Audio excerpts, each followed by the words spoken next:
मेरे सामाजिक परिवार के सभी सदस्यों को राम राम। अमेरिका होना क्या है, ये एक बार फिर से दुनिया को समझ में आ गया। अमेरिकी राष्ट्रपति डोनाल्ड ट्रंप ने एक पोस्ट की है और वो पोस्ट बता रही है कि ईरान भले ही तबाह होने, बर्बाद होने के बाद भी लड़ रहा है, उसके इस साहस और उस जज्बे की बात बिल्कुल होनी चाहिए। उसने जो दादागिरी, तानाशाही, जो भी कह लीजिए ट्रंप की, उसके खिलाफ वो खड़ा है। लेकिन ईरानी शासन वो अपने लोगों के लिए कितना है? ईरानी शासन में क्या अपने लोगों को बचाने की कोई क्षमता है? नहीं है। लेकिन अमेरिकी शासन में वो क्षमता है। और देखिए, जब ये खबर आई कि अमेरिका के 2 पायलट वो इजेक्ट कर गए हैं ईरान की सीमा में, तो एक पायलट को तो कल ही बचा लिया गया था। हालांकि अमेरिका ने उस बारे में दुनिया को बताया नहीं, या कहें कि छिपा कर रखा। लेकिन उसके बाद सब कुछ सामने आया और अमेरिका ने इस बात को स्वीकार किया कि उनके 2 पायलट वहां फंस गए थे। यानी वो पायलट जो जेट को मार गिराया और फिर पायलट इजेक्ट करके निकल आए। लेकिन अमेरिका तकनीक के मामले में कितना आगे है? अमेरिकी सैनिक कितने इक्विप्ड होते हैं, इसका भी जरा अनुमान लगाइए। क्योंकि उन्होंने अपनी लोकेशन कैसे भेजी होगी, कैसे वो सर्च ऑपरेशन में पकड़े गए होंगे, सिग्नल मिला होगा, मैसेज आया होगा। और जरा सोचिए, ईरान जैसे दुर्गम पहाड़ी वाले, रेगिस्तान वाले इलाके में वो बहुत लो फ्लाइंग करके अपने उस पायलट को खोज रहे थे। यह अमेरिकी राष्ट्रपति डोनाल्ड ट्रंप की पोस्ट, वी गॉट हिम।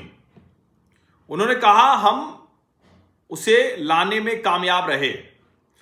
मेरे साथी अमेरिकन्स, पिछले कुछ घंटों से यूनाइटेड स्टेट्स की मिलिट्री ने अब तक का सबसे बड़ा, one of the most daring search and rescue operation चलाया है अमेरिकी इतिहास में, हमारे इनक्रेडिबल क्रू मेंबर ऑफिसर के लिए, और जो हाईली रिस्पेक्टेड कर्नल है। और मुझे बताते हुए बहुत खुशी हो रही है, प्रसन्नता हो रही है, उत्साह है कि अब वो पूरी तरह से सुरक्षित है। You know is now safe and sound.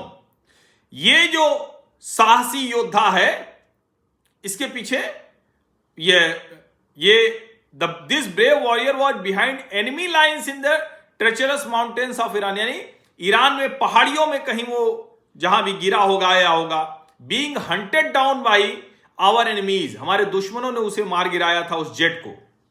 अब सोचिए जरा, वो कह रहे हैं कि who were getting closer and closer by the hour, वो लगातार उस तक पहुंचने की कोशिश, but was never truly alone because his commander in chief, यानी वो खुद secretary of war, chairman of the joint chiefs of staff and fellow war fighters were monitoring his location 24 hours a day and diligently planning for his rescue. कमाल की बात यह है, लगातार उसको मॉनिटर कर रहे थे, लगातार उसके संपर्क में थे। आगे वो लिख रहे हैं, at my direction the US military sent dozens of aircraft armed with the most lethal weapons in the world to retrieve him. He sustained injuries but he will be just fine. This miraculous search and rescue operation comes in addition to a successful rescue of another brave pilot yesterday, which we did not confirm because we did not want to jeopardize our second rescue operation. This is the first time in military memory that 2 US pilots have been rescued separately deep in enemy territory. यानी Iran के भीतर ये करने में कामयाब रहे। अब जरा सोचिए, अमेरिकी सत्ता, अमेरिकी शासन क्या है, उससे उसका अनुमान लगता है। कल जब तेहरान की ओर से कहा गया कि हमने मार गिराया, 6 जहाज मार गिराए, तो निश्चित तौर पे मार गिराया होगा। ईरान के बुशहर न्यूक्लियर पावर प्लांट पर हमला कर दिया अमेरिका ने, इजराइल ने एयर स्ट्राइक कर दी, सिक्योरिटी गार्ड को मार दिया, प्लांट को बहुत कोई नुकसान नहीं हुआ।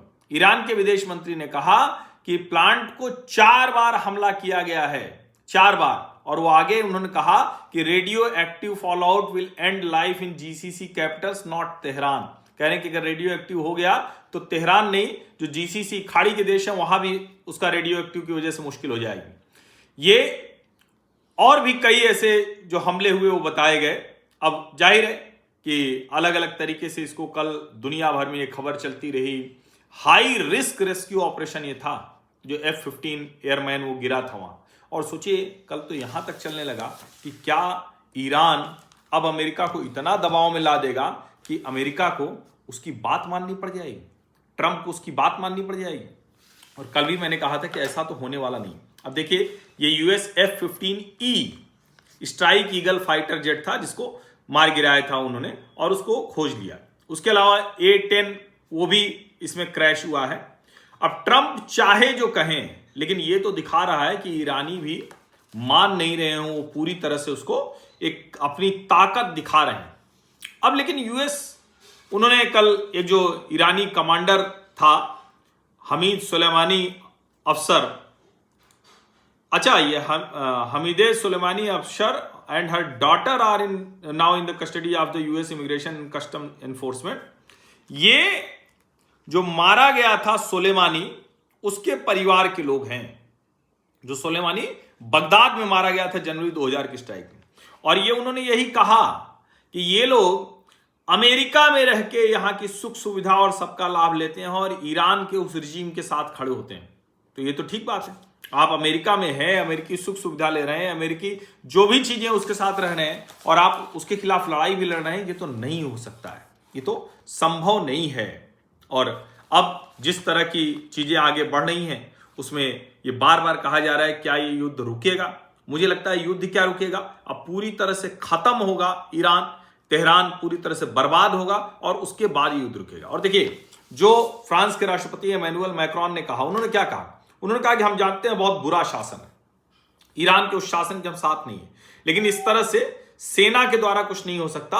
और हमने इराक का, अफगानिस्तान का सबका हाल देखा, ये बिल्कुल दुरुस्त बात है। अमेरिका जहां गया वो कोई बहुत अच्छी स्थिति छोड़ के नहीं आया, लेकिन ईरान जिस स्थिति में है, जो कुछ कर रहा है, उसमें कोई तो ऐसा रास्ता निकालना पड़ेगा जो ईरानियों का जीवन बेहतर करे, जो थ्रेट ठीक करे। और देखिए ईरान टेररिस्ट स्टेट के तौर पर काम करता है, हाउती, हिजबुल्ला, हमास, ये जो तीनों एच हैं ये डिस्ट्रॉयर हैं जो ह्यूमैनिटी के लिए, और ऐसे लोगों को समर्थन देना, फंडिंग करना, वो निश्चित तौर पर वही काम हुआ। तो अब आगे लड़ाई किधर जाएगी वो अलग बात है, लेकिन अमेरिका ने अपने पायलट्स को सुरक्षित निकाल कर दिखा दिया कि वो उसकी ताकत क्या है और वो क्यों सर्वशक्तिमान कहा जाता है। अब इसमें एक और बात, वैसे तो मैं आपको बार बार कहता ही हूं कि अब अगले 5 साल ही सिर्फ अमेरिका में है और भारत के लिए तो बड़ा अच्छा है। ईरान क्या है, टेररिस्ट रिजीम खत्म हो जाए, एक डेमोक्रेटिक शासन आए, देख लेंगे, उससे निपट लेंगे, बात कर लेंगे। उसको भी बिजनेस चाहिए होगा, ट्रेड चाहिए होगा, सब कुछ चाहिए होगा, जो ट्रंप की भाषा जो समझ में आएगी तो करेंगे। और दूसरा, अमेरिका की भी ये ताकत खत्म होनी चाहिए, वो हो रही है। अब इसमें एक और कहानी आ रही है कि ये जो पकड़ा गया, एक तो उसके पास वो डिवाइस थे जिससे वो सिग्नल दे पा रहा था, लेकिन जो ईरान में इजराइल के एजेंट हैं वो अभी भी काम कर रहे हैं। आप जरा सोचिए, इन स्थितियों में भी इजराइल के एजेंट ईरान में काम कर रहे हैं और उन एजेंट्स ने इस दूसरे पायलट को बचाने में बहुत बड़ी भूमिका निभाई। अभी मोसाद के एजेंट भी कमाल होते हैं, हमने भी धुरंधर देखा तो उसमें देखिए जमील जमाली वो कब से चले गए थे, हमारे भी एजेंट ऐसे जाकर काम करते हैं। और रणवीर सिंह ने तो कमाल ही किया, जो मतलब हमजा मजारी के तौर पर जो, तो वो तो कमाल ही गया, खैर वो वापस लौट आए, लेकिन जमील जमाली वहीं जमे हुए हैं, वो तो पूरी तरह से वहीं सेटल हो गए। खैर, धुरंधर जैसी फिल्में जब बनती हैं ना, और फिर मैं कह रहा हूं हमारे एजेंट जाएं, हम कमाल का काम करें तो उस पर हमारे देश में कुछ लोगों को एतराज होता है। दूसरों के एजेंट कमाल करें तो कहते हैं देखा अमेरिका कैसे काम करता है, इजराइल कैसे काम करता है। तो अच्छा है, ये जो भी खबर हो, जिस भी वजह से हो, लेकिन ये आया। अब इसके बाद देखिए किस तरफ लड़ाई जाती है, लेकिन अब अमेरिका पर दबाव बनाने का जो एक बड़ा अवसर था वो तो ईरान के हाथ से निकल गया। आप सभी को बहुत बहुत धन्यवाद। सब्सक्राइब कर लीजिए, नोटिफिकेशन घंटी दबा दीजिए, लाइक का बटन दबा दीजिए, अधिक से अधिक लोगों तक इस वीडियो को पहुंचा दीजिए। धन्यवाद।